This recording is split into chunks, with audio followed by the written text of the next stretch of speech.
ഇന്നലെ ചില പ്രശ്നങ്ങളുണ്ടായി, കാശ് ചോദിക്കാൻ വിട്ടുപോയി. ഇന്നലത്തെയും പറ്റി ഒന്നും ചെയ്യാന്നേ. ചെവി കേട്ടൂടെ കാശ് തരാൻ? തൽക്കാലം കാശിന് കുറച്ച് ബുദ്ധിമുട്ടുണ്ട്. അതൊന്നും എനിക്കറിയണ്ട.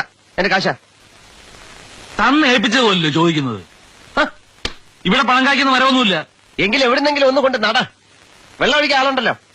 തിന്നുന്ന ചാപ്പാടിന്റെ കണക്കനുസരിച്ച് നോക്കുമ്പോ അതും ചെയ്യിക്കേണ്ടതാ. ചിരിക്കല്ലേ, വലിയ തമാശ കേട്ട മാതിരി. മര്യാദയ്ക്ക് എന്റെ കാശ് തരാൻ പറ, അല്ലെങ്കിൽ ഞാൻ പോവാ. ഞാൻ പോവാന്ന്.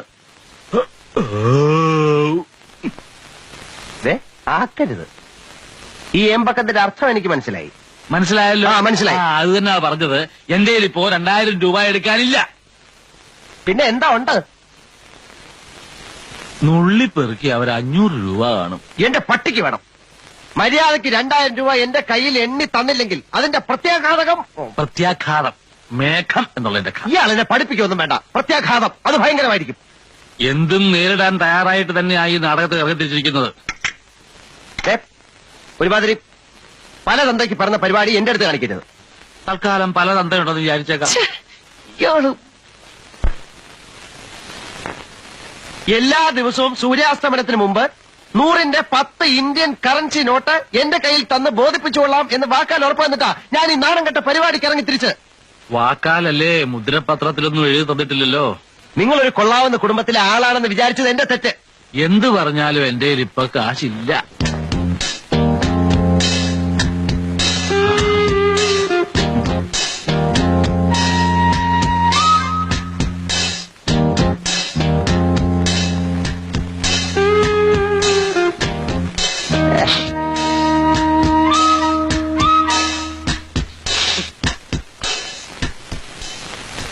എന്നാൽ ആ 500 ഇങ്ങതാ, ബാക്കി നാളെ തന്നാ മതി. ഏത്500? കുറച്ച് നേരത്തെ പറഞ്ഞ ആ 500. ആര് പറഞ്ഞു? ഞാൻ പറഞ്ഞു? എനിക്ക് ചൊറിഞ്ഞ് വരുന്നുണ്ട് കേട്ടോ. ഞാനല്ലോ പറഞ്ഞത്. കുറെ ഉള്ളി പറയ്ക്ക കുറെ കാണുന്നു. ഞാനങ്ങനെ പറഞ്ഞിട്ടില്ല.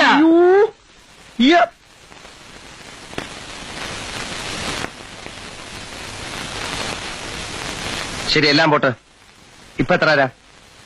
ഇത്രയും ആയ സ്ഥിതിക്കുള്ള സത്യം തുറന്നു പറയാമല്ലോ. എന്റെ 250 രൂപ കാണും. എന്നാ? പക്ഷെ അതിന് അതിന്റേതായിട്ടുള്ള ചെലവുകളുമുണ്ട്.